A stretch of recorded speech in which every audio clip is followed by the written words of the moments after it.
Hi, I am Abby. I'm a compulsive eater. I forgot my mantra. Give me a sec. It's here. This is why I have it written down. I'm a compulsive eater. I'm abstinent since the 5th of April 2021, which is 101 days. I weigh and measure my food off the grey sheet, call it into my sponsor. I don't eat anything in between meals, no matter what. And God and abstinence are the most important things in my life. And when I say they are the most important things in my life, that's mainly because I know that deep down, when I really, really think about it, I don't feel like it sometimes, but I know that it is abstinence is the most important thing in my life. And so I have to make sure that it is, no matter what, like it always comes first. So first of all, I just wanted to say thank you to everyone for your service and for being here. And apologies to anyone who heard me recently. I'm sorry if I'm going to bore you, but I only have one story. So let's get on with it. Basically, so where do I start? I start when I was born. When I was born, I'm pretty much born a compulsive eater. I was born overeating. I never knew how to say no to food. I always wanted more. My mother always joked that me and my brother always just ate until we were feeling sick, even like from the bottle. And my sister always just turned her head. She just knew. I guess it's what they call intuitive eating. But I don't really understand what intuitive eating is at all, because like how? Like what? I don't get that. It's not in my makeup. It's not in my DNA. My DNA is to stuff as much food in my face as physically possible. I'm actually quite surprised I haven't won like Guinness world record for the amount I'm able to eat in a certain amount of time. But I guess we're all here for the same reasons. So yeah, where do I start? So so ever since I was a baby, I can remember being completely obsessed with food. I don't remember obviously being a baby, but I think as early as 4, I can remember being completely obsessed with food, completely shamed about the amount I eat and how I want to eat and when I want to eat and what I want to eat. Completely shamed about the amount of weight I was putting on quite rapidly. I remember when I was in year 3, so I was 7 or 8, we had a science lesson and we had to all stand in a row and weigh ourselves. And I just remember that feeling of like deep remorse and like just complete humiliation. It was just a science lesson. It was just about body mass. And it was just supposed to be interesting. But for me, it was like, I felt like I just wanted the ground to swallow me up because I was the heaviest one in the class. And I was always told that I don't know whether I was always told this or whether it's in my head. And the more I'm in program, the more I realized that actually a lot of the stuff was just my perception. But I felt growing up that I was unlovable. And the only way I could be loved is by controlling my food and being thin. And because this is being recorded, I'm not going to actually say some of the things that were said to me in terms of that topic. But I basically, I felt that I was basically unlovable. And so throughout all my teenage years, I tried desperately to, every day I just woke up being like, today's the day. It's like, it was like Groundhog Day every day.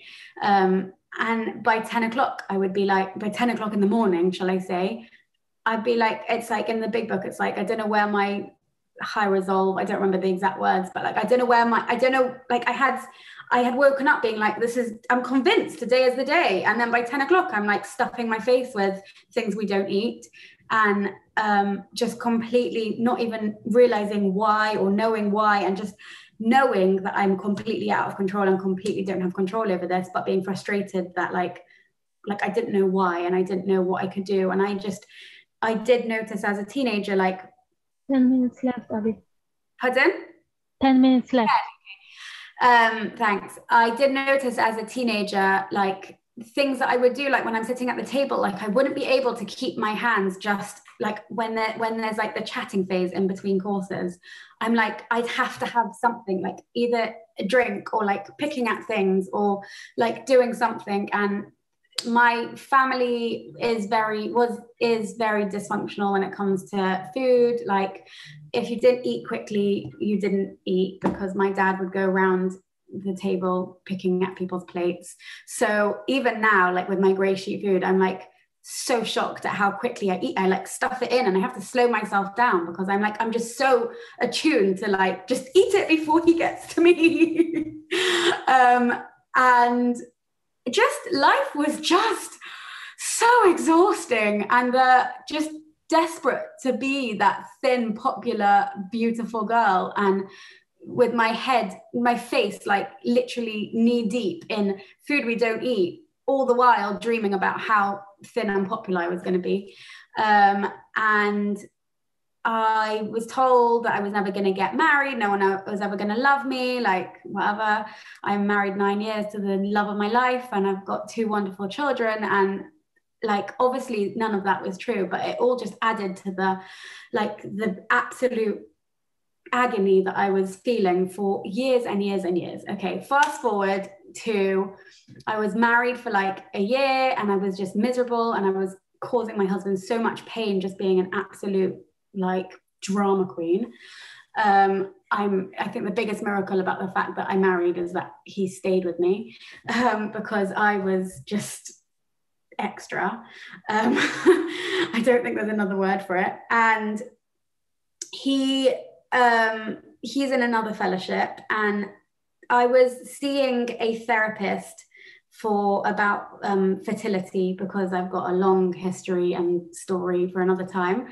And I was seeing this therapist, and we were talking a lot about my life and whatever, and it came up about the food, and then slowly we just kept talking about the food and the food and the food, and she's like, okay, you need to do something about this. So I went to OA, and I joined OA, and I was in OA amongst other food fellowships for years. So we're talking like 7 years, 6. So I came into OA when I was 3 months, when I was 6 weeks pregnant with my son, and he is now 6.5. So I don't know, you can do maths. And I came in, and I was not willing to be honest with myself or with anyone else. And the amount of agony that I caused myself and everyone else around me, the pain that I caused havoc, just lying through my teeth about what I was eating, what I wasn't eating, what I was doing, what step work I was doing, what step work I wasn't doing, who I was speaking to, which outreach calls I was making.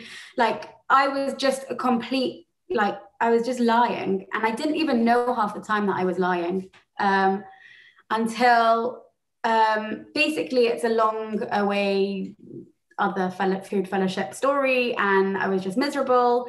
And right at the end of that, my last sort of interaction with someone from one of the food fellowships was her telling me, like, you can't do this if you're not going to be honest with yourself and with friends. Like, honesty is the first thing.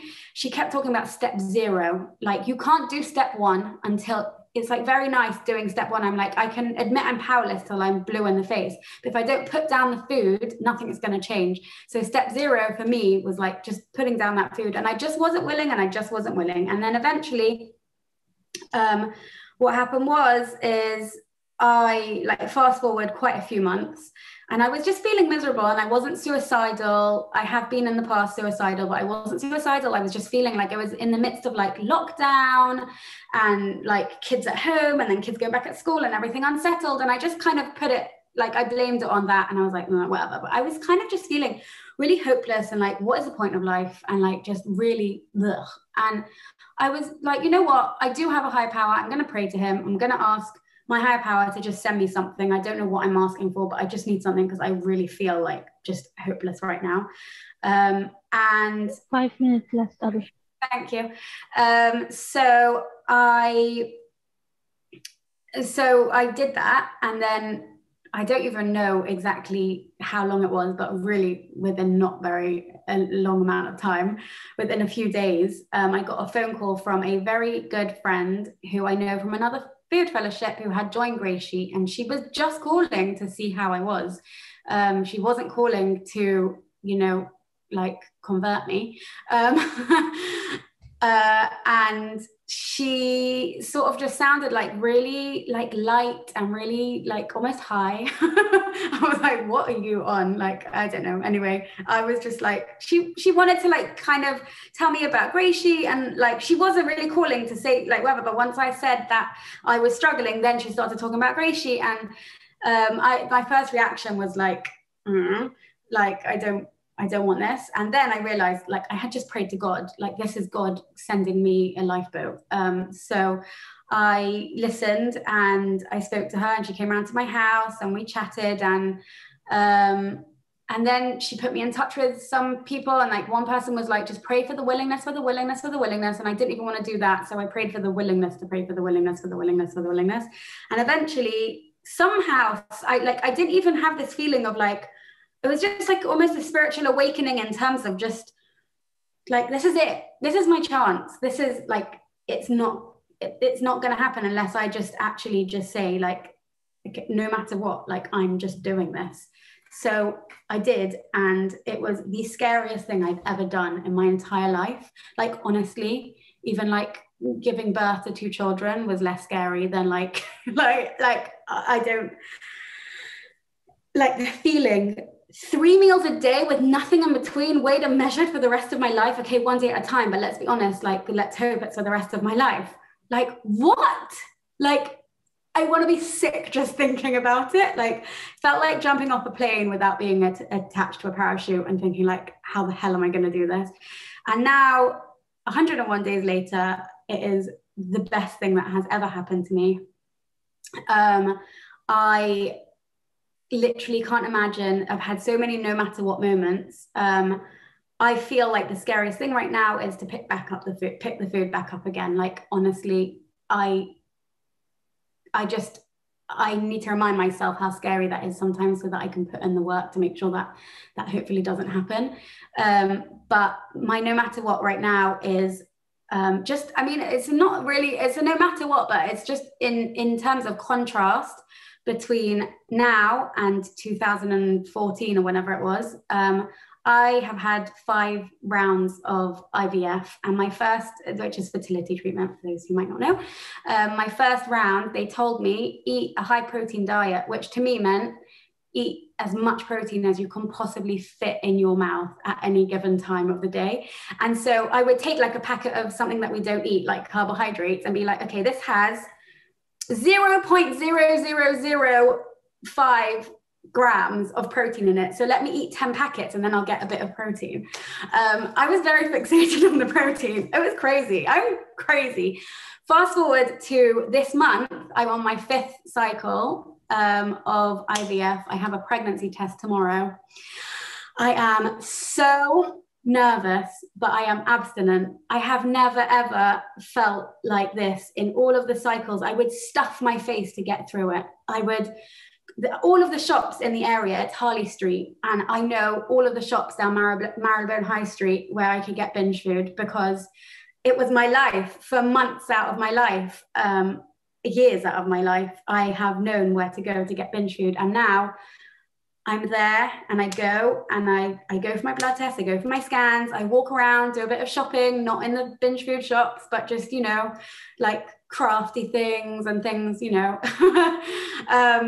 just nice things. As a waitress there, I get nice fruit and veg and whatever. It's just amazing. And I weigh my meals, and I take them with when I need to be there for lunch. And I literally can't, it's like, I know there's so much more to come. And especially when I do the steps actually sober or abstinent, when I'm actually like free from that disgustingness.